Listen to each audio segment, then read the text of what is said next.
Assalamualaikum warahmatullahi wabarakatuh. Anak-anak, saya mengajar di bidang studi Aswaja. Aswaja itu singkatan dari Ahlussunnah wal Jamaah.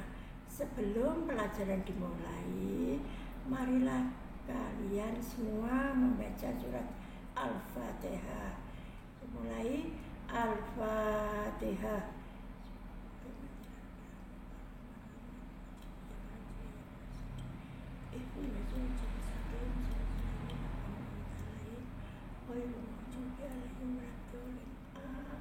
Amin. Udah anak-anak, coba kalian dibuka tentang di halaman 5. Di halaman 5 yaitu tentang peninggalan persinggahan para mubalik sebelum masuk Islam. Di situ banyak sekali membahas tentang tempat persinggahan. Kemudian yang kedua adalah teori-teori masuknya Islam di Indonesia. Masuknya Islam di Indonesia sekitar abad ke-7 sebelum Masehi.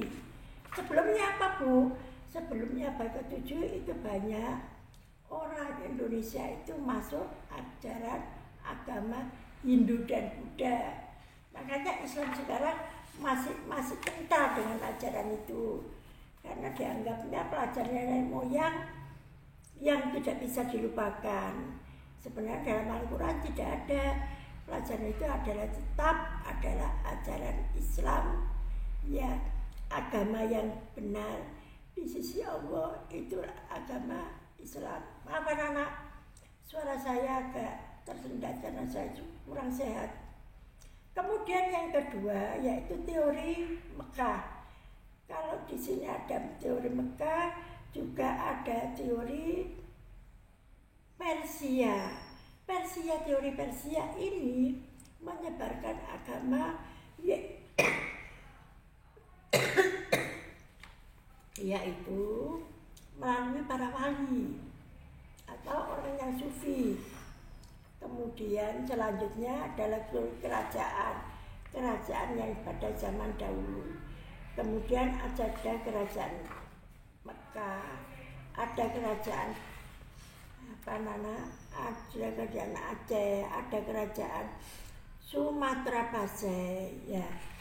Kemudian selanjutnya saya akan menerangkan ada kerajaan Banten dan lain sebagainya. Anak saya menerangkan pondok pesantren. Nah, awalnya nanti saya kupas lagi yang di belakangnya. Pondok pesantren itu apa? Pondok pesantren adalah tempat tinggal, atau dikatakan bahasa yang keren itu adalah hotel. Tempat tinggal orang yang mencari ilmu pengetahuan agama. Ya tidak hanya tempat tinggal pondok menengah, enggak. Mencari sekarang pondok pesantren itu sangat modern. Tidak hanya mencari ilmu pengetahuan, tetapi juga mencari ilmu pengetahuan umum. Jadi tidak agama.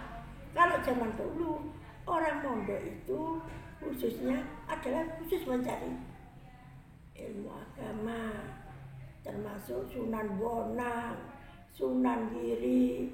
Ini anak daripada Sunan Ampel. Kemudian pondoknya di mana? Di Sunan Ampel. Mencari agama. Rasa kurang puas meskipun dia dikatakan ulama, baru nanti sudah puas. Dia kalau mau meneruskan ke lain tempat, biasanya izin dulu kepada kiainya. Pak Yai, saya mau meneruskan ilmu agama. Kemana? Ke Mekah, ada ke Medina, ada ke Syria, ada ke Yaman. Izin dulu anak-anak. Itu adalah ciri khas seorang Ahlussunnah wal Jamaah. Sekarang sebelum pondok pesantren saya bahas, tentunya anak-anak harus tahu ketua NU Jawa Timur itu.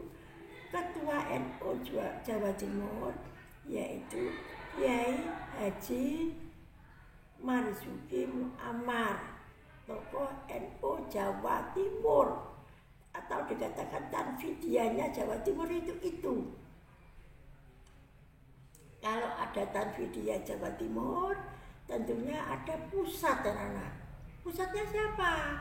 Pusatnya yaitu Profesor Kiai Haji Said Akil Sirot. Saya ulang lagi, Profesor Dr. Kiai Haji Said Akil Sirot, ya. Itu adalah pengenalan tingkat pusat. Tadi Kiai Marzuki itu adalah tingkat Surabaya. Nanti kalau kamu tinggalnya di NU, di Rungkut, ya lain lagi. Tidak tahu, itu dibagi lagi tingkat kecamatan, ada tingkat kelurahan, ada tingkat desa. Itu pasti ada. Ketua NU itu sendiri-sendiri anak-anak. Ya. Kemudian yang di sini diterangkan tentang pondok pesantren. Kalau pondok pesantren itu ada apanya? Tempat. Jenis mondok, nek gak ono tempate, itu bukan mondok. Satu contoh, kamu mengaji di Langgar. Oh, saya mondok di Langgar. Bukan. Kalau orangnya pondok pesantren ini tidak pulang. Tidur ya di situ, makan ya di situ, belajar agama ya di situ, ngaji ya ono. Kalau sudah ada tempat tinggal, di situ ada seorang kiai. Kayak iso nek ono kiai ini. Oh, gurune lain. Guru dengan kiai lain, anak-anak. Sama-sama mengajar bidang agama. Oh, kalau Pak Kiai itu biasanya orang ahli ilmu pengetahuan, biasanya hafal Quran, kitab-kitab yang lainnya. Ya, kalau tengah malam jarang tidur, apa? Yaitu wiridan, itu ciri khasnya orang pondok pesantren. Kalau dulu orang mondok itu hanya harus mondok kalau sekolah. Kalau sekarang dikatakan rugi, mondok gak sekolah rugi. Jadi kalau kamu nanti dari SMP ingin melanjutkan pondok pesantren, di samping sekolah juga mencari ilmu dunia. Jadi kamu nanti dapat ijazah 2, jasanya bisa digunakan kemana-mana. Jangan sampai kalian putus sekolah. Kemudian yang kedua yaitu ada kitab kuning anak-anak. Jadi ada tempat tinggal, kemudian selain tempat tinggal yaitu ada apa anak-anak? Yaitu ada tempat tinggal, ada musola. Di sana ada musola, yaitu ada masjid. Gak iso nek ono masjid gak iso. Itu jenenge pesantren. Berarti kalian mengajar ngaji di Langgaran. Oh, itu di Langgar kan juga ada musolanya ya, tapi lain kalau mondok. Di selain itu kalian kalau di pesantren ada kitab kuning. Apa sejarah kitab kuning?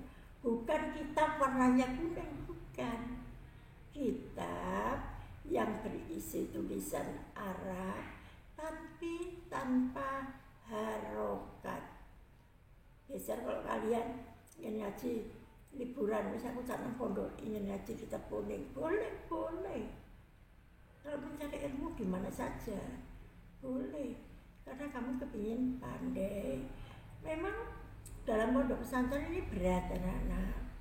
Dulu para wali, yaitu yang mendirikan pondok pesantren pertama kali, yaitu Sunan Gresik Maulana Malik Ibrahim, kemudian diikuti oleh Sunan Ampel. Kamu nama wali 9 itu harus sudah tahu. Jadi satu adalah Maulana Malik Ibrahim, yang kedua adalah Ampel, yang ketiga adalah Giri, yang keempat adalah Derajat, yang kelima adalah Bonang. Ini semua ajarannya Islam. Yaitu yang diutamakan adalah gending yang ajarannya ingin mengajak umat Islam masuk dalam ajaran Islam. Karena pada waktu itu belum banyak ajaran Islam. Orang mengikuti ajaran orang yang masuk Islam itu banyak. Jadi para wali ini apa? Mendakwakan dengan gending. Kecuali yaitu Sunan Giri mendakwakan dengan mainan. Dan ilir, tujuannya ya sama, biar banyak orang yang masuk ajaran Islam.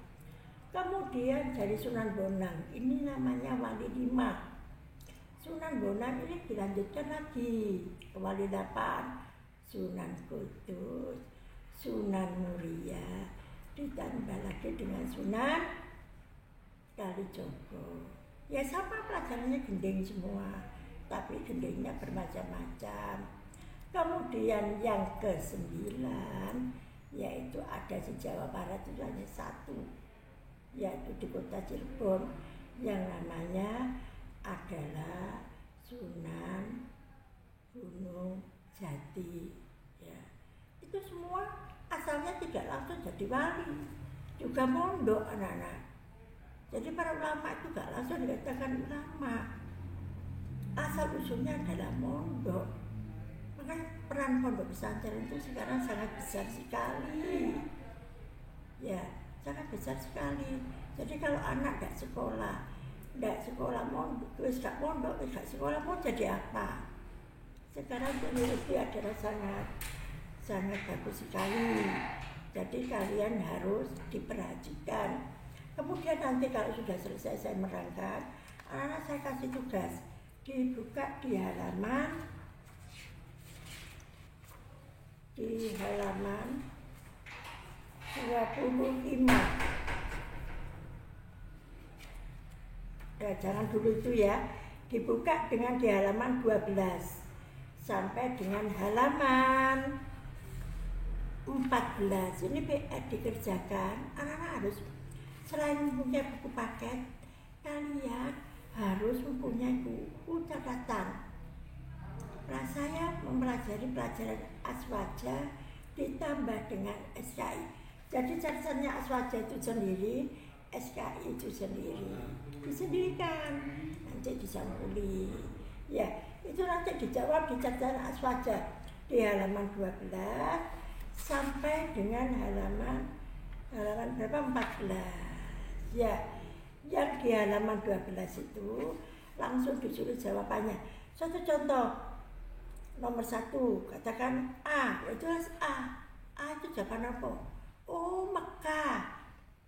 Ya, kemudian ya nanti yang isian juga sama. Itu adalah ditulis langsung jawabannya. Soalnya nggak usah ditulis lagi, langsung jawabannya. Satu contoh, sebutkan 4 tempat yang menjadi persinggahan mubalik sebelum masuk Islam. Kamu harus membaca dari depan. Ya, semua tadi yang saya terangkan ada semua. Tidak mungkin membuat pertanyaan kemudian kamu tidak ada, bisa. Ya, itu saja yang saya sampaikan. Nanti mudah-mudahan kapan hari bisa ketemu lagi sama sampean. Ya, saya akhiri saja. Assalamualaikum warahmatullahi wabarakatuh.